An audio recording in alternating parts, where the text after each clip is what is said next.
페르소나, 사회적 가면.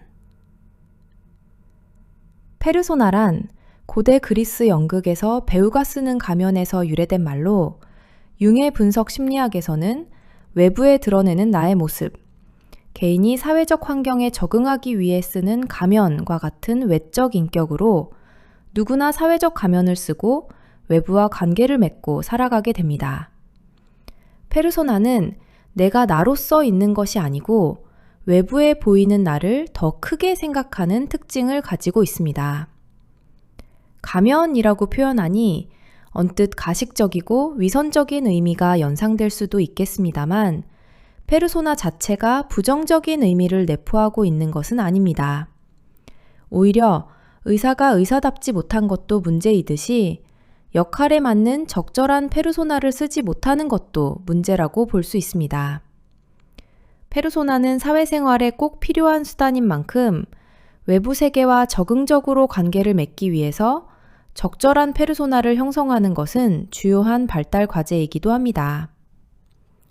우리는 마치 다양한 배역을 소화하는 배우처럼 상황적 요구에 맞게 우리의 모습을 변모시키곤 합니다. 페르소나는 없애야 할 대상은 아니지만 이것이 진정한 자기가 아닌 가상이라는 점은 분별할 수 있어야겠습니다. 페르소나와 자아를 구별하지 못하고 페르소나와 자아를 맹목적으로 동일시할 경우 다른 내적 인격들이 발달할 기회를 잃을 수 있으며 진정한 자기를 소외시키는 결과를 야기할 수 있기 때문에 주의해야 합니다.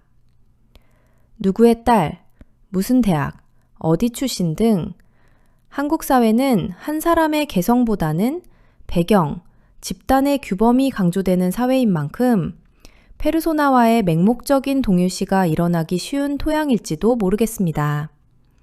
그러므로 이 시점에 이런 질문을 스스로에게 던져보는 건 어떨까요? 내가 나라고 생각하는 것들이 정말 나의 것인가요? 혹시 내가 만들어 놓은 가면을 나라고 착각해왔던 것은 아닌지요? 그럼 최근에 발생된 살인사건 중에 SNS 사진과 경찰에서 발표한 사진이 너무 다른 사람이 있었는데 그 사람도 사회적 가면을 자기라고 착각하고 쓰고 살아서 내적 인격 발달이 이루어지지 않은 것인가요? 확실하진 않지만 그럴 가능성도 있음을 염두에 두어야 하겠죠. 주변 지인들에 의하면 어렸을 때부터 어려운 가정 환경에서 자라서 도벽도 있었다고 하더군요. 만약에 그런 경험으로 인해 본인이 도둑이라는 역할에 빠져서 나오지 못하고 계속 범죄자의 길을 가려고 했다면 진정한 자신의 내적 인격들이 발달할 기회를 잃었을 가능성이 높습니다. 예전에도 말했지만 상황이 사람을 만든다고 했습니다. 도둑질을 해야 하는 상황에 놓이면 사람은 도둑질을 할 수밖에 없지요.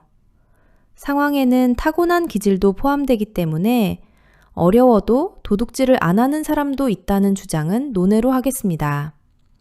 하지만 그 상황에서 벗어나면 그 역할에서 나와야 합니다. 영화가 끝나면 배우들이 그 역할에서 나오듯이요. 가난하고 어려운 상황이 계속되는 건 아니잖아요. 그 학생도 성인이 되고 취업을 할 거고 취업을 하게 되면 수입이 생기게 될 것이니까요. 그러면 상황이 바뀌게 되는 거잖아요. 그렇게 상황이 바뀌면 그 역할도 바뀌어야죠. 그런데 그 사람은 역할을 바꿀 수 있다는 생각을 못한 거죠. 누군가 옆에서 얘기해 줄 어른이나 친구가 있었으면 좋았을 거란 아쉬움이 있습니다.